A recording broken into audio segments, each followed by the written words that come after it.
Bonjour, bienvenue à Sport International. Victoire historique du Canada face au Mexique par la marque de 2-1 dans les qualifications pour la CONCACAF. Une victoire qui va vraiment marquer l'histoire du sport du Canada. Une performance incroyable face à la neuvième meilleure équipe au classement FIFA. Et maintenant, le Canada va prendre le premier rang du classement de la CONCACAF des qualifications pour la Coupe du Monde au Qatar.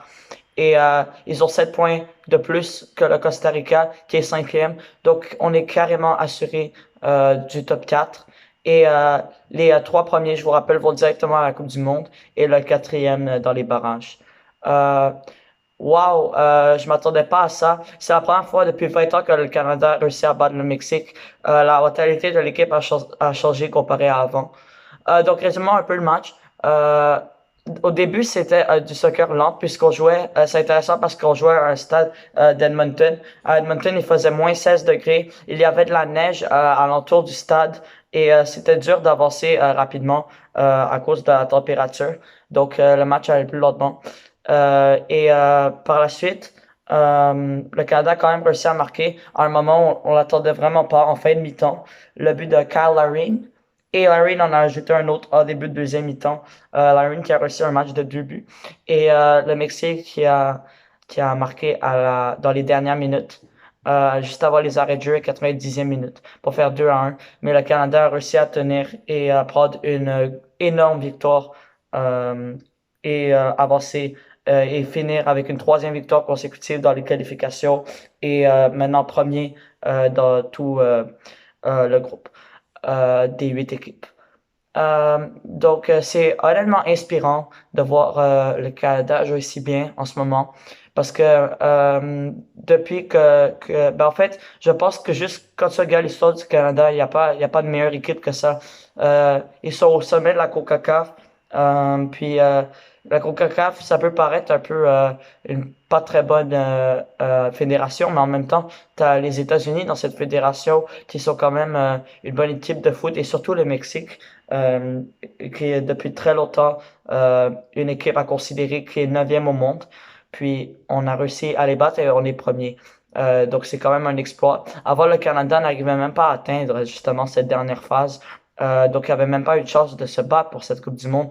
Et maintenant, le sport s'est métamorphosé jusqu'ici. Puis on a des joueurs incroyables de partout, à toutes les positions. Il y a quelqu'un qui va aider l'équipe. Il y a toujours quelqu'un qui se lève. On regarde l'attaque. Larin est le deuxième meilleur buteur des qualifications en ce moment. Je parle dans tout le monde. Le Canada doit être vraiment content de l'avoir à l'attaque puisque c'est le joueur du match et il s'implique aussi beaucoup défensivement. Donc c'est un joueur incroyable et ça va clairement être un atout au Canada pour continuer ce beau parcours, ce beau chemin vers lequel l'équipe se dirige. Participer à leur seulement deuxième Coupe du Monde et la dernière était il y a très très très longtemps, en 1986. Puis sinon, on a bien sûr, qui ne connaît pas, quel fan de football ne connaît pas Alphonso Davies, qui est non seulement le meilleur joueur du Canada, mais également un des joueurs les plus rapides dans tout le monde. Et lui, il a des bonnes performances et il trouve toujours une façon d'aider l'équipe, même si des fois il ne réussit pas à marquer ou faire des passes décisives. Il est toujours impliqué, toujours très rapide, il gagne beaucoup de corners, etc. Puis sinon, il y a aussi la défense du Canada. Je veux juste vous dire que le Canada, ils sont les premiers pour les points, mais ils sont également les premiers pour la meilleure défense. Euh, et puis, ça c'est bien parce qu'avant, le Canada a été reconnu pour être moyen à l'attaque, mais surtout très, très, très, très, très difficile défensivement.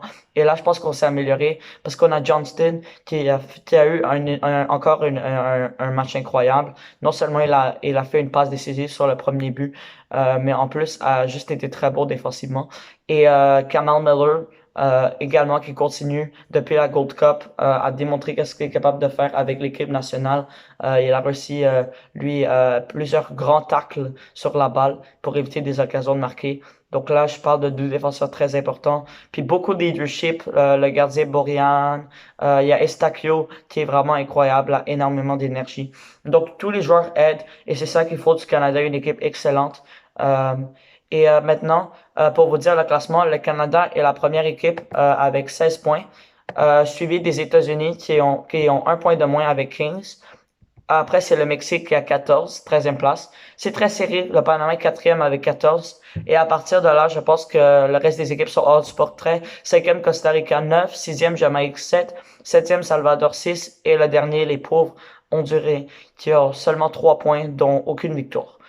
Euh, et oui, maintenant, il n'y a pas de soccer international pendant 2 mois. 2 mois. On retourne aux ligues normales. Et puis, je pense que ça va faire énormément du bien à chaque joueur du Canada de savoir que leur équipe nationale est premier de toute la CONCACAF, puis qui est dans une très, très, très, très bonne position pour aller au Qatar, par contre, pour sûr être quatrième, quand on voit une équipe comme le Costa Rica qui a 7 points de moins. Et le prochain match du Canada, comme je vous le disais, dans 2 mois, donc en janvier, fin janvier, face à l'Honduras. Merci de m'avoir écouté et bonne soirée, dormez bien, un rêve canadien réalisé.